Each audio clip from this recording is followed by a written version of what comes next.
వీళ్ళు చేసే పని చూస్తూ ఉంటే అంతా కూడా చేసే తప్పుడు పనులు మీడియాలో మాత్రం ఫేక్ మీడియా పెట్టి నేను దానికి సమాధానం చెప్పాలంట. నిన్నే చూస్తున్నారు వీళ్ళ యొక్క మనుషులు తప్పుడు డాక్యుమెంట్స్తో దివ్యాంగుల పింఛన్ తీసుకున్నారు. వాడు ఆటో డ్రైవింగ్ చేస్తాడు, ట్రాక్టర్ డ్రైవింగ్ చేస్తాడు, చేయలేదంటాడు. బాగా మాట్లాడతాడు. డాక్టర్ దగ్గరికి వచ్చినప్పుడు నాటకం వేసి మూగంటాడు. అలాంటి పార్టీ ఇది.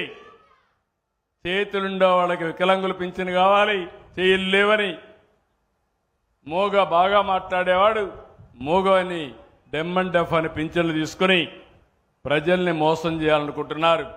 నేను ఒకటే చెప్తున్నా, ఈ నెలలో అందరికీ పింఛన్లు ఇచ్చాను. కానీ మీరు కూడా ఆలోచించండి, నాకు సోషల్ ఆడిట్ జరగాలి.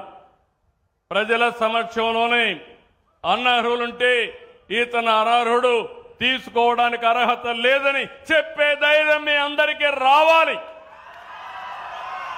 చేస్తారా లేదా?